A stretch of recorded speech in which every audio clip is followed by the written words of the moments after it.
हमारी YouTube channel ज्ञान मंत्रा mathematics class में आपका स्वागत है। आज हम बात करने वाले हैं application of A derivative, application of A determinant and matrix का हम लोग किस तरह सॉल्व करते हैं उसको आज हम लोग देखेंगे। तो पिछले क्लास में हम वीडियो नहीं दे पा रहे थे, उसके लिए सॉरी, क्योंकि ऑफलाइन क्लास स्टार्ट हो रहा था इसलिए उसमें एंगेज थे, इसलिए आपको वीडियो प्रोवाइड नहीं कर पा रहे थे। तो आज से फिर स्टार्ट होगा ऑनलाइन क्लास, ऑफलाइन भी स्टार्ट है और ऑनलाइन भी चलते रहेगा, ठीक है। तो आज हम लोग पढ़ेंगे application of A matrix and determinant, clear. तो आप देखिएगा इसको ध्यान से। Application of matrix and determinant में क्या है, तो क्या है इसमें कॉन्सिस्टी और इनकॉन्सिस्टी के बारे में हम लोग जानेंगे। कॉन्सिस्टी क्या होता है और इनकॉन्सिस्टी क्या होता है, यानी कि संगत और असंगत का यहाँ पे पहचान करेंगे, ठीक है। किस मेथड से, मैट्रिक्स एंड डिटरमिनेंट मेथड से, क्लियर है। तो पहला क्या सवाल आपका, क्या एक्सरसाइज में 4 पॉइंट इसको पढ़ेंगे, 4.6 जो होगा वो मेरा बन जाएगा, क्लियर है, ठीक है। तो पहले पढ़ेंगे कॉन्सिस्टी, ठीक है। कॉन्सिस्टी को बोलते हैं हिंदी में संगत, क्या बोलते हैं, संगत। कॉन्सिस्टी होता है क्या, ऐसा सिस्टम ऑफ इक्वेशन जिसका कि एक या अनेक प्रकार से उसको क्या सॉल्यूशन कर सकते हैं, इसका यूनिक सॉल्यूशन या मेनी सॉल्यूशन हो सकते हैं, उसको क्या बोलते हैं, कॉन्सिस्टी बोलते हैं। क्या बोलते हैं, कॉन्सिस्टी, यानी कि संगत बोलते हैं, ठीक है। हम लोग लिखेगा कॉन्सिस्टी, यहाँ पे लिखेंगे इसका definition, system of a equation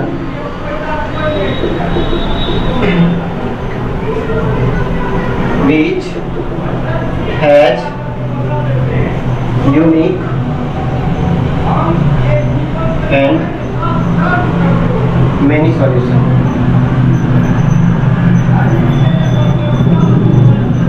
is called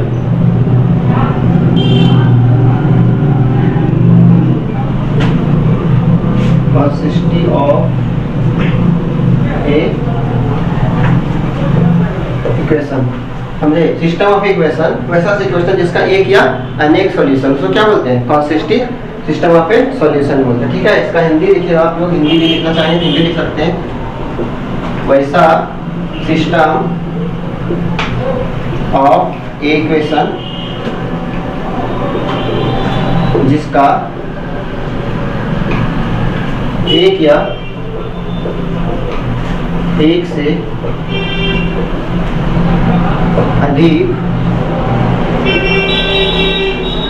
solution हो, उसे क्या बोलते हैं, कॉन्सिस्टिव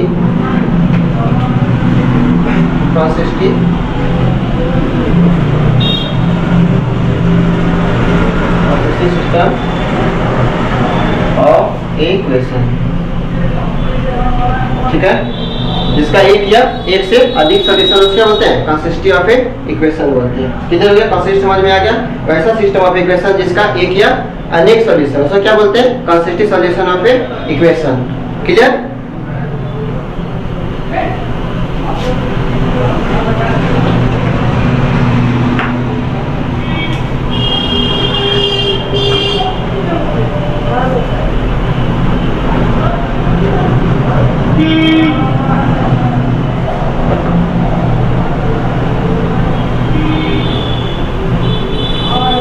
दूसरा पार्ट है इसका इनकॉन्सिस्टेंट, यानी कि असंगत, ठीक है। उसके बारे में हम चर्चा करेंगे। वैसा सिस्टम ऑफ इक्वेशन जिसका कोई सॉल्यूशन नहीं हो, जिसका कोई सॉल्यूशन नहीं हो, क्या बोलते हैं, inconsistency of a system of a equation बोलते हैं, क्लियर है। यहाँ पे लिखेंगे, इसको हटा लें, इसको समझ में आ गया। कॉन्सिस्टेंसी किसको बोला जाता है,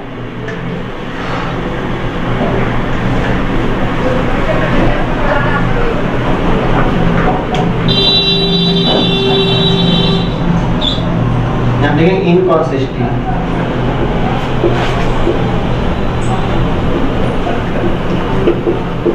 असंगत, हिंदी में क्या बोलते हैं, असंगत, क्लियर है। यहाँ लिखेंगे a system of equation which has no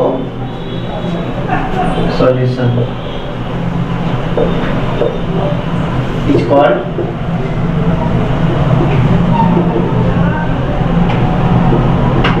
inconsistent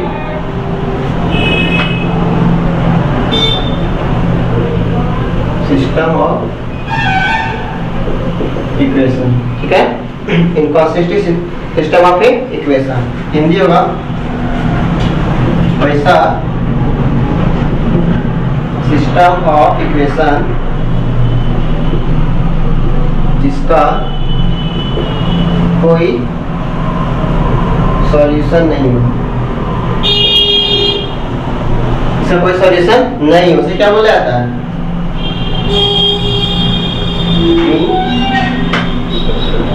consistent solution of equation हो रही है, ठीक है। Inconsistent solution of equation, clear है? यहाँ तक कोई डाउट? अब हम लोग पढ़ेंगे होमोजेनियस और नॉन होमोजेनियस, उसके बारे में थोड़ा सा जान लेंगे। इसको समझने में कोई दिक्कत? इनकंसिस्टेंट क्या है? कंसिस्टेंट क्या, जिसका एक या अधिक सॉल्यूशन से कंसिस्टेंट बोलेंगे, और जिसका कोई सॉल्यूशन नहीं उसे क्या बोलेंगे? इनकंसिस्टेंट बोलेंगे, ठीक है। इसका ये था कि कंसिस्टेंट और इनकंसिस्टेंट का डेफिनेशन। हटा दो इसको।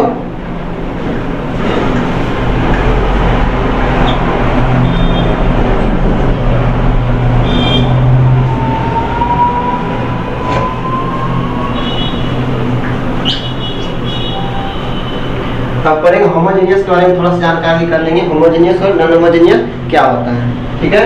होमोजेनियस देखिए,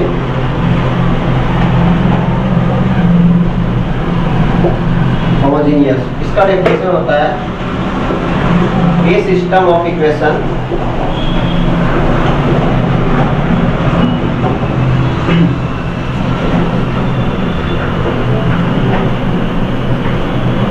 सिस्टम जिसका जो a x equal to b, x equal to b के बराबर में हो, उसे क्या बोलते हैं?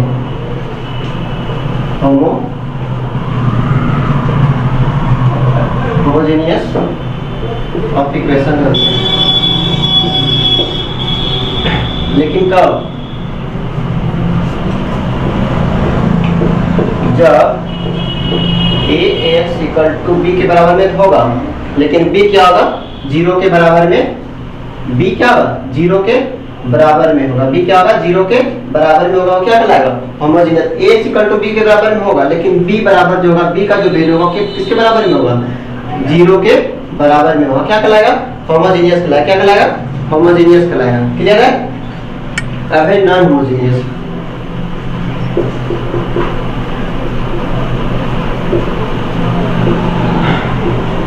A system of equation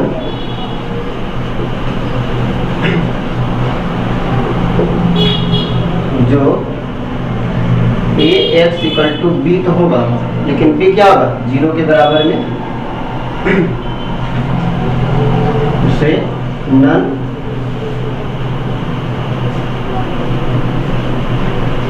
homogeneous कहते हैं। लेकिन कब? जब a x बराबर b तो होगा, लेकिन b क्या होगा? 0 के बराबर में नहीं होगा। क्या होगा? b 0 के बराबर में नहीं होगा, उसे क्या बोलेंगे? नॉन होमोजेनियस बोलेंगे। क्लियर है?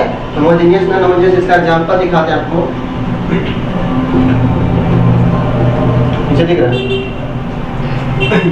x plus 2y equal to x plus 2y equal to 2, ठीक है।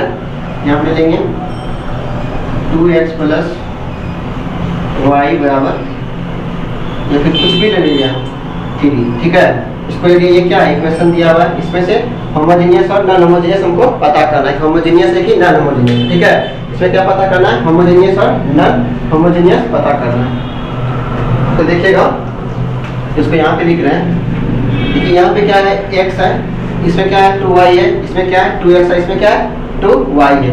इसका हम लोग कोफिशिएंट लिखेंगे। यहाँ लिखेंगे लेट, मान लेंगे a बराबर में क्या लिखेंगे? इसका कोफिशिएंट लिखेंगे। इसका बराबर के इधर वाला क्या लिखेंगे? इसका कोफिशिएंट लिखेंगे। इसका कोफिशिएंट क्या है? 1 है। इसका क्या है? 2 है।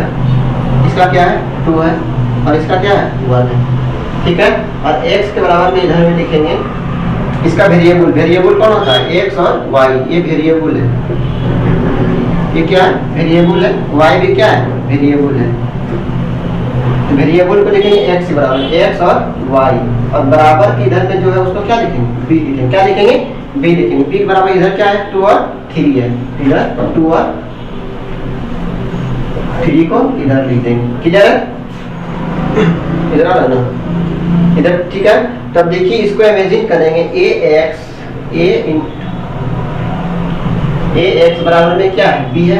अगर एक्स को यहाँ से गुना करेंगे, ए मैट्रिक्स का गुना बताए थे, first row first column, first row first column. देखिए ए है, एक्स कौन है, ये वाला है। 1:x करेंगे यहाँ पे, देखिए a इंटू एक्स को यहाँ पे गुना करेंगे, क्या होगा, कुछ नहीं दिख रहा है, उसको ऊपर लिखते हैं, ठीक है। इसको डाले,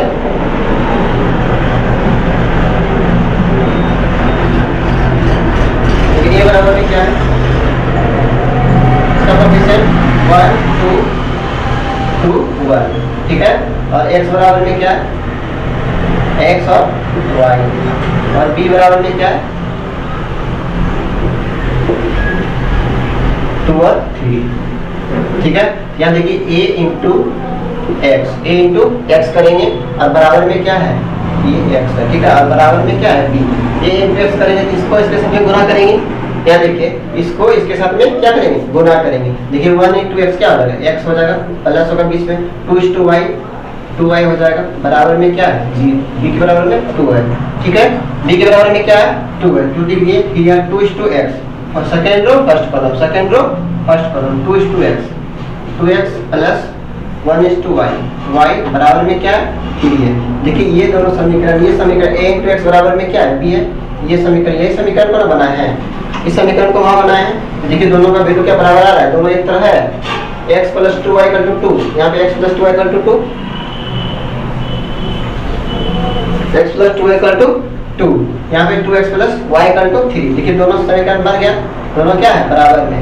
लेकिन b क्या 0 के बराबर में है, b 0 के बराबर है। b का वैल्यू कितना है, b का वैल्यू क्या दिया है, 2 और 3। b के 0 के बराबर में नहीं, यानी कि आप लिखेंगे ax equal to b not equal to 0। ये क्या कहलाएगा, it is called non homogeneous. क्या कहलाएगा, नॉन होमोजेनियस। समझ में आया, ax इक्वल टू b के बराबर में तो है, लेकिन b क्या 0 के बराबर में नहीं है, ये क्या कहलाएगा, नॉन होमोजेनियस कहलाएगा। क्लियर है, नॉन होमोजेनियस समझ में आ गया। कोई डाउट, कोई कंफ्यूजन को कमेंट कीजिएगा, फिर हम इसको क्लियर करेंगे, ठीक है। हटाए इसको, अब देखेंगे होमोजेनियस, ठीक है। नॉन होमोजेनियस पता चल गया कैसे होता है।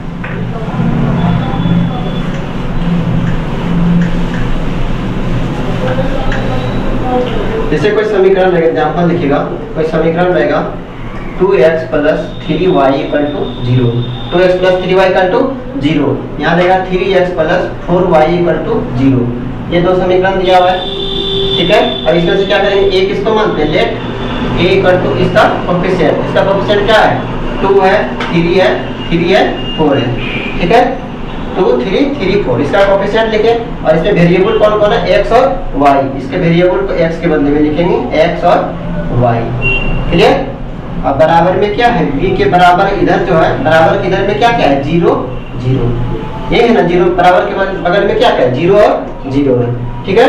अब इसको चेक करेंगे, देखिए बराबर में आता है कि first row first column, first row इसका first column 2 into x plus 3:y, नीचे आइए इसको इसके साथ 3:x प्लस 4:y, बराबर में क्या है, 0 0। b के बराबर में 2 स्टोक्स क्या है, 2x प्लस 3y बराबर 0, 3 into x 3x plus 4y equal to 0। देखिए ये दोनों समीकरण एक बना, ये समीकरण सेम है कि नहीं है ना, ये दोनों समीकरण क्या सेम है। अब यहाँ पे देखेंगे, लिखेंगे ax, यहाँ पे क्या किए, ax इक्वल टू, यहाँ पे गुना किए ax इक्वल टू b, ठीक है। a को x से सब गुना किया, बराबर में जो था b उसको यहाँ पे लिख दिए। यहाँ पे लेकिन ax इक्वल टू b के बराबर में है, लेकिन b 0 के बराबर में, क्या b 0, b का वैल्यू कितना देना है, 0 0 है, तो b का वैल्यू क्या हो गया, 0 के बराबर में हो गया, इसलिए लिखेंगे hints it is called homogeneous, ठीक है। होमोजेनियस समझ में आया। बी जीरो के बराबर में आएगा, ए इक्वल टू बी के बराबर में होगा, लेकिन बी भी जीरो के बराबर में होना चाहिए, बी का वैल्यू जीरो के बराबर, बी का वैल्यू क्या है, जीरो जीरो है, ये जीरो के बराबर में है कि नहीं है, ये बी जीरो के बराबर में हो गया, इसे क्या कहलाएगा, होमोजेनियस कहलाएगा, ठीक है, इसको हटाए, होमोजेनियस समझ गए।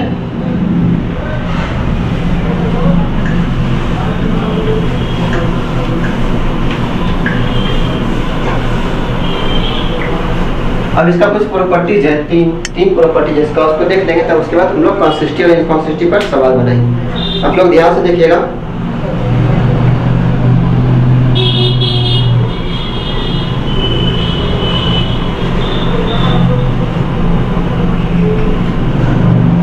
प्रॉपर्टी जिसका है कि इफ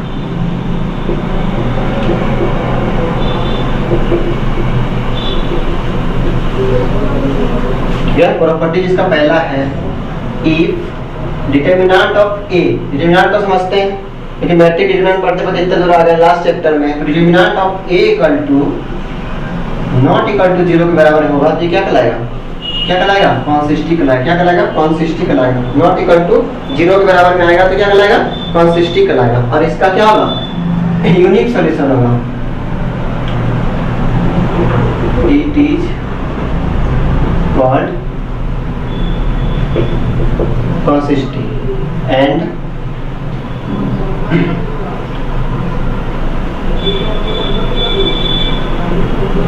unique solution, ठीक है। और इसमें देन इसके बाद है ए इनवर्स क्या करेगा, एग्जिस्ट करेगा, ए इनवर्स क्या करेगा, एग्जिस्ट करेगा, इनवर्स क्या करेगा, इसमें एग्जिस्ट करेगा, इनवर्स इसमें एग्जिस्ट करेगा, कंसिस्टिव भी कहलाएगा, और उसमें क्या इनवर्स का वैल्यू भी उनको निकाल के देना पड़ेगा, तो इनवर्स इसमें क्या हो जाएगा, एग्जिस्ट करेगा, क्या होगा, एग्जिस्ट करेगा, क्लियर है। कब, जब determinant of A not equal to zero के बराबर में आएगा, समझ में आया, नॉट डिटरमिनेंट का वैल्यू जीरो के बराबर में नहीं आएगा, तब क्या कराएगा, इट इज कंसिस्टिव कहलाएगा, क्या कहलाएगा, कंसिस्टिव कहलाएगा, और ये इसमें इनवर्स एग्जिस्ट करेगा। इनवर्स कब एग्जिस्ट करता है, जब हम लोग सिंगुलर और नॉन सिंगुलर पढ़े तो उसमें बताए थे, अगर आप वीडियो नहीं देखे नॉन सिंगुलर और नॉन सिंगुलर का, आप देख लीजिएगा इनवर्स कब एग्जिस्ट करता है, कब एग्जिस्ट नहीं करता है, ठीक है, तो वहां से आप देख लीजिएगा। तो क्या होता है, पहला प्रॉपर्टीज क्या था, डिटरमिनेंट ऑफ ए जीरो के बराबर में नहीं होगा तो क्या कहलाएगा, वो क्या कहलाएगा, कंसिस्टिव कहलाएगा, और उसमें ए इनवर्स एग्जिस्ट करेगा, समझ में आया। नंबर दूसरा है, if determinant of A zero के बराबर में होगा, अगर डिटरमिनेंट का वैल्यू जीरो के बराबर में होगा, तब यहाँ पे then find adjoint of A into B का वैल्यू को हम लोग निकालेंगे, क्या निकालेंगे, जब डिटरमिनेंट का वैल्यू जीरो के बराबर में होगा तब क्या करेंगे, adjoint of A into B का वैल्यू को सॉल्व करके देखेंगे, उसके बाद ये तो क्या इनकंसिस्टिव कहलाएगा, क्या कहलाएगा, जब डिटरमिनेंट ऑफ ए जीरो के बराबर में इनकंसिस्टिव कहलाएगा, कब, जब इसको निकालेंगे तब, यानी मतलब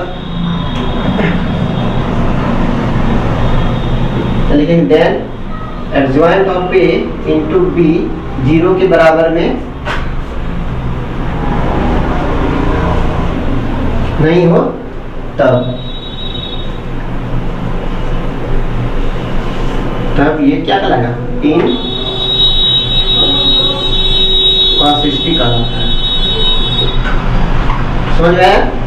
डिटरमिनेंट ऑफ जीरो का वैल्यू दे देंगे कि जीरो के बराबर में आया, किसके बराबर है, जीरो के बराबर है, तब क्या करेंगे, adjoint of A into B निकालें, क्या करेंगे, नहीं यहाँ पे इसको नहीं लिखना है, ठीक है, यहाँ पे इसको इनकंसिस्टेंट लिखेंगे तो गलत हो जाएगा, क्या हो जाएगा, गलत हो जाएगा। इसको करना क्या है, इसके बाद हम लोग क्या पता करेंगे, then find adjoint of A into B, adjoint निकालने आप लोग सीखे थे, जब हम लोग प्रॉपर्टीज का पढ़ रहे थे एडजॉइंट ऑफ मैट्रिक्स, तो पहले एडजॉइंट निकालने सिखाए थे, फिर इनवर्स, जब इनवर्स पढ़ रहे थे उसमें भी सिखाए थे, एडजॉइंट निकालने के बाद इनवर्स निकलता है, क्लियर है। यहाँ पे adjoint of A into B निकाल लेंगे, उसके बाद क्या देखेंगे, adjoint of A into B का वैल्यू जीरो के बराबर में नहीं होगा तब क्या कहलाएगा, इनकंसिस्टेंट कहलाएगा, क्या कहलाएगा, इनकंसिस्टेंट कहलाएगा, यानी असंगत कहलाएगा, क्लियर है।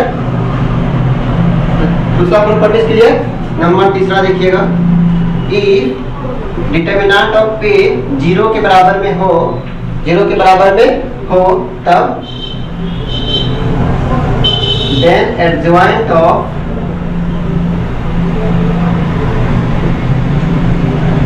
बी पता करेंगे, ठीक है, एडजॉइंट ऑफ बी निकालेंगे और उसके बाद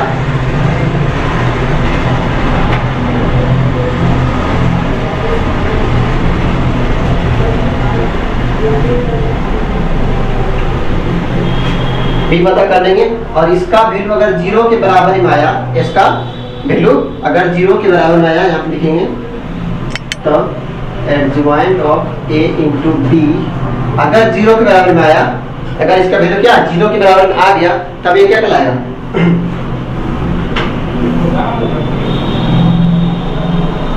इनकॉन्सिस्टिव और कॉन्सिस्टिव, यानी कि कॉन्सिस्टिव और इनकॉन्सिस्टिव दोनों कहलाएगा। समझ में आया? जब adjoint of A into B 0 के बराबर में आएगा तब ये दोनों कहलाएगा, इनकॉन्सिस्टिव भी कहलाएगा और कॉन्सिस्टिव भी कहलाएगा। अगर adjoint of A into B 0 के बराबर में नहीं आया तब ये क्या कहलाएगा, इनकॉन्सिस्टिव कहलाएगा। अगर 0 के बराबर में आया तब दोनों कहलाएगा। समझ में आया? क्लियर? ये इसी पे सारा सवाल आपका 4.6 का सारा सवाल इसी पे सॉल्व होगा। इसको देखते हुए यानी ये 3 प्रॉपर्टीज था, आप इसको ध्यान में रखिएगा और सारा सवाल इस पे आपका सॉल्व हो जाएगा। समझ में आया? चलिए देखते हैं आप इसको इनकॉन्सिस्टिव कैसे पता करते हैं और कॉन्सिस्टिव कैसे पता करते हैं। यहाँ तक समझने में कोई दिक्कत, कोई डाउट? अगर किसी को डाउट होगा तो फिर से कमेंट कीजिएगा, हम इसको फिर से रिपीट करेंगे। ठीक है, इसको आ रहा है?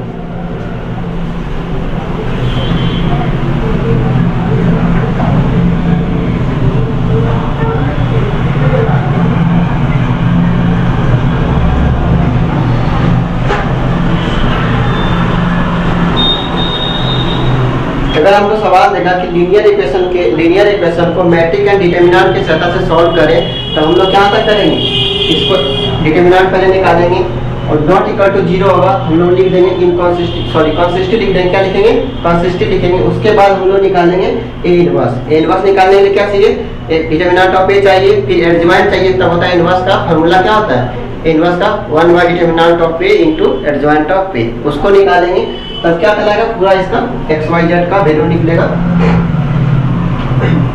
समझ में आया? हटाए इसको।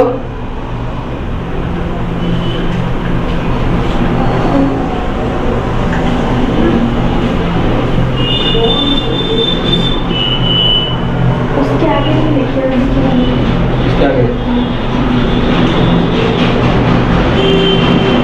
समीकरण देखिए, फार्मूला रिलीज होगा इससे, यहाँ से देखिएगा लीनियर इक्वेशन का जो सवाल बनाएंगे उसके लिए फार्मूला यूज होगा, तो वो फार्मूला कैसे आता है उसको आप ध्यान से देखिएगा। क्लियर है? यहाँ से लीनियर इक्वेशन रहेगा, जैसे हम लोग यहाँ लिखते हैं 2x plus 2y equal to 0 कुछ भी, 3x plus 4y equal to, इसका कोएफिशिएंट को ये मानते हैं, इसका कोएफिशिएंट को क्या मानते हैं, ये मानते हैं 2 इस तरह से लिखते हैं। ठीक है, उसी तरह यहाँ पे देखिएगा इसका फॉर्मूला निकालने के लिए कहाँ से आता है इसका फॉर्मूला, x बराबर ए इनवर्स। ठीक है, x बराबर A inverse into B.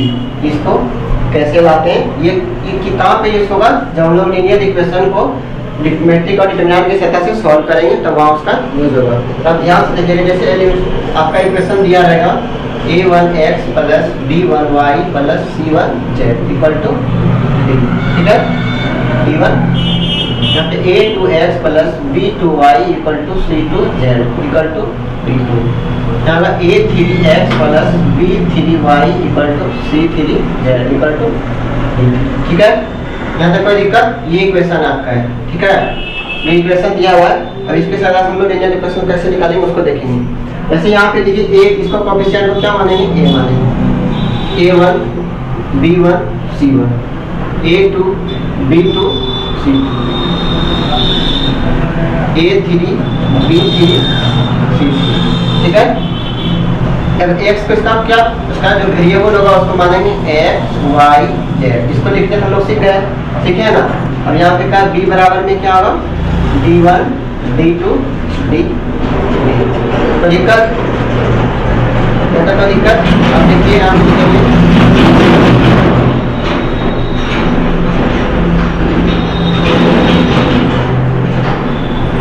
a into x equal to B.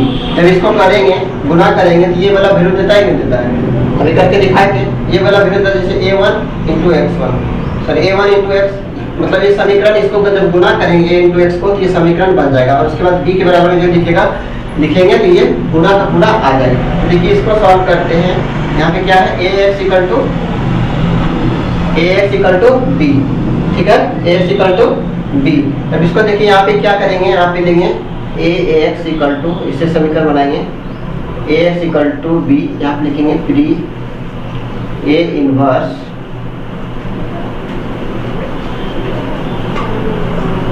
Multiply by a inverse. इस समीकरण में ax इक्वल टू b में हम लोग क्या करेंगे, a inverse multiply by a inverse. Both side यहाँ पे लिखेंगे बोथ साइड a इनवर्स से दोनों तरफ क्या करेंगे, गुना कर देंगे। दोनों तरफ क्या करेंगे, गुना कर, जैसे a इनवर्स नीचे आ रहा है, यहाँ लगा रहा है a इनवर्स इंटू, यहाँ पे लिखेंगे a x, यहाँ पे क्या x है, ठीक है, बराबर में a इनवर्स इंटू b। इसको उस टाइप नहीं लिख सकते क्योंकि इसका a b इंटू बी ए का वैल्यू क्या होता है, बराबर कभी नहीं होता है।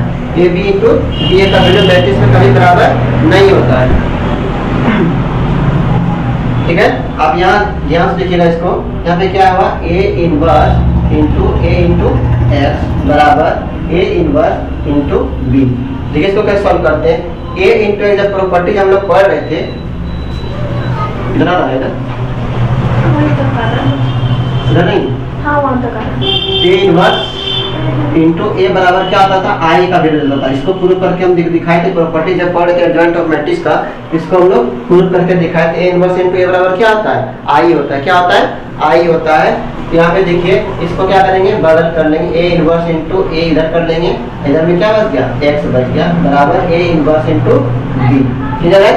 यहाँ देखिए a इनवर्स इंटू a का बराबर क्या हो गया, i हो गया, इसका value a inverse into a का वैल्यू कितना हुआ, i हो गया, दिख रहा है ना।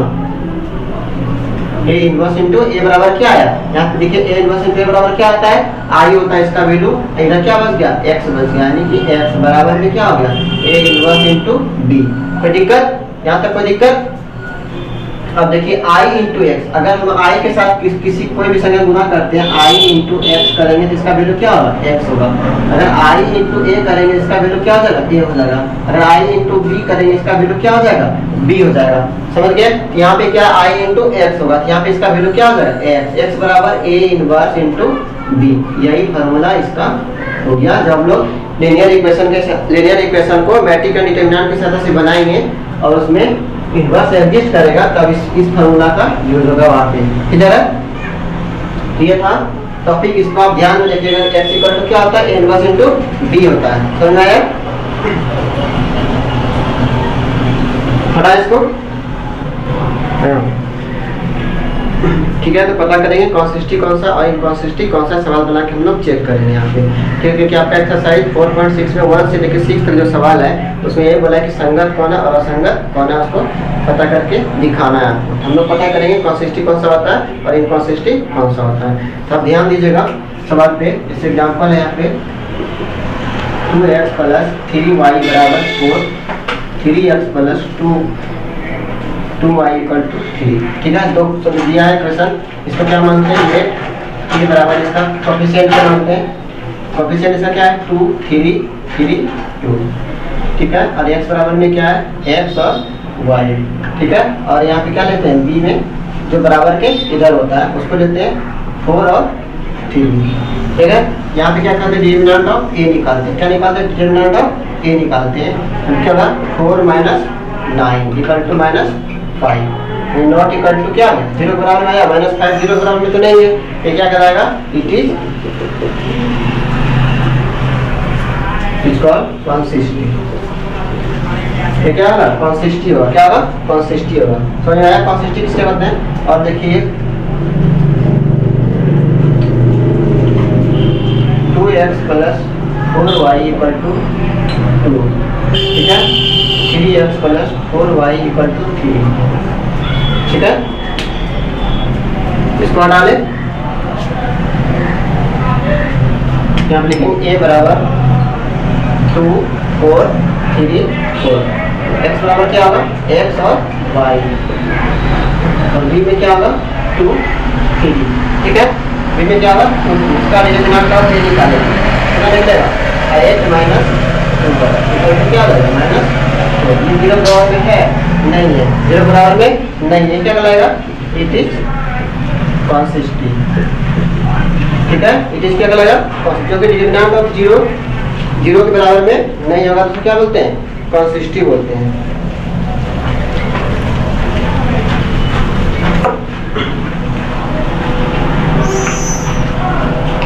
कंसिस्टेंट समझ में आ गया?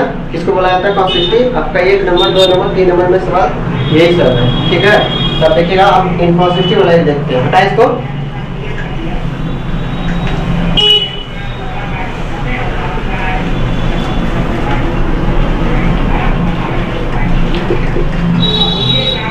देखिए 2x प्लस 3y बराबर में यहाँ पे 0। ठीक है, या फिर मान दे दीजिए 2x प्लस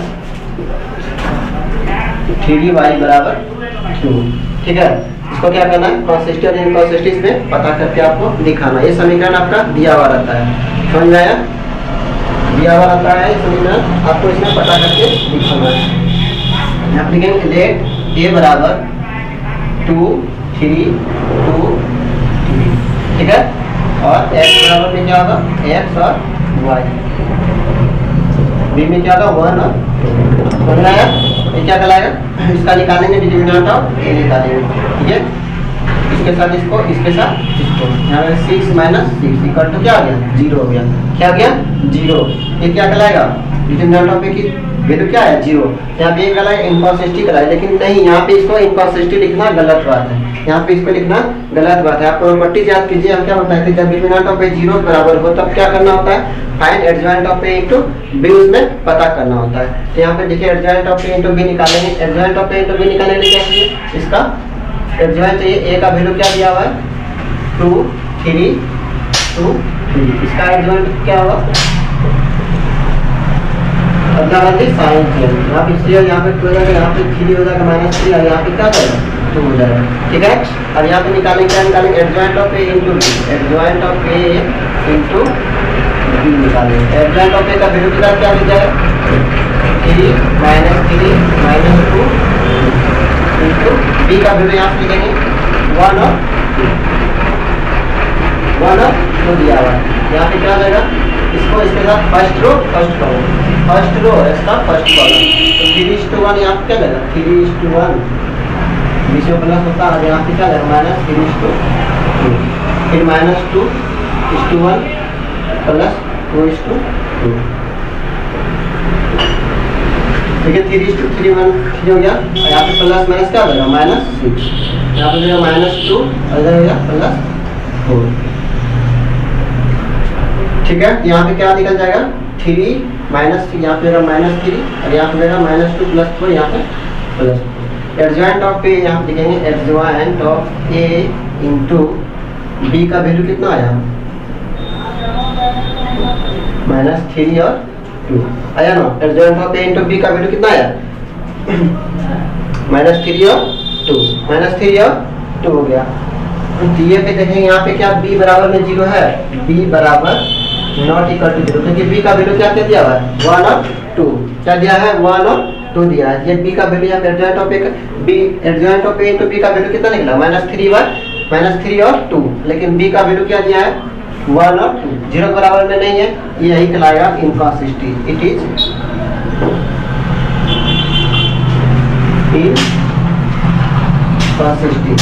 इनकंसिस्टेंट यहाँ पे लिखना गलत बात होगा, उसके लिए यहाँ पे इतना हमको सॉल्यूशन करके दिखाना पड़ेगा। Adjoint of a into b 0 के बराबर में होता है कि नहीं, समझ में आया? यह कहलाएगा inconsistent. It is called inconsistent. Clear है? समझ आया? कंसिस्टेंट किसको बोलता है? इनकंसिस्टेंट। जो डिटरमिनेंट ऑफ a 0 का वैल्यू देगा वो क्या कहलाएगा? इनकंसिस्टेंट कहलाएगा। डिटरमिनेंट ऑफ a 0 के बराबर में आएगा, डिटरमिनेंट ऑफ a 0 के बराबर में आएगा, तो यहाँ पे इसको इनकंसिस्टेंट लिखना गलत है। तो उसके लिए क्या करेंगे? इसको adjoint of a into b निकालेंगे, और b का वैल्यू 0 के बराबर में नहीं होगा तो उससे क्या होगा? It is called inconsistent. अगर यहाँ पे 0 के बराबर में हो जाता तब क्या होता? इनकंसिस्टेंट और कंसिस्टेंट दोनों होता। तो मैं और एक एग्जांपल देखिएगा, हटा इसको।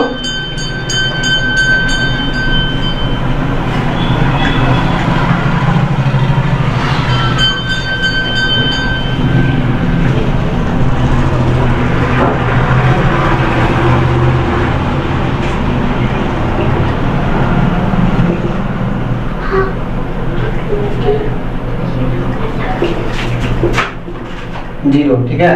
अब यहाँ से क्या लिखा डिटरमिनेंट ऑफ ए निकाल लेंगे 2 3 2 3 x बराबर यहाँ क्या लिखा x और y और d बराबर में क्या दिया है 0 0 आए होंगे। अब डिटरमिनेंट ऑफ ए निकालेंगे डिटरमिनेंट ऑफ ए निकालेंगे। यहाँ पे क्या लगेगा 6 माइनस 6 इक्वल टू क्या आ जाएगा 0। यहाँ पे क्या लगेगा यहाँ पे लिखना इनकॉन्सिस्टेंट लिखना गलत है। क्या है गलत है इसको नहीं लिख सकते। इसके लिए क्या एडजॉइंट ऑफ ए चाहिए ये चाहिए एडजॉइंट ऑफ ए निकालने के लिए एडजॉइंट ऑफ ए क्या चाहिए ए चाहिए। एडजॉइंट क्या निकालेंगे अदला बदली साइन चाहिए। इसका अदला बदली साइन ए का वैल्यू यहाँ पे दिया हुआ है दिया है इसका क्या होता है अदला बदली साइन चेंज, ठीक है। अब निकालेंगे यहाँ से क्या b adjoint of a into b adjoint of का वैल्यू दिया है 3 माइनस 3 माइनस 2 2 इंटू b का वैल्यू क्या दिया है 0 0 इसका वैल्यू क्या आ जाएगा सब 0 0 हो जाएगा होगा ना। यानी कि इसका ये हो गया adjoint of a into b बराबर 0, ठीक है। इसका भी वैल्यू 0 और इधर भी क्या है 0। ये क्या कहलाता है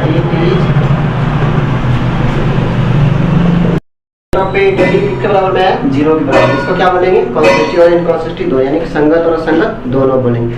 कॉन्सिस्टी और इनकॉन्सिस्टी पता हो गया। आप लोग 1 से लेकर 6 तक सवाल ट्राई कीजिएगा फिर हम एक्सरसाइज बताएंगे, ठीक है। आप लोग ट्राई कीजिएगा खुद से देखिए कहाँ तक बना पाते हैं। तो आज के लिए यहीं तक मिलते हैं नेक्स्ट क्लास में। Thank you.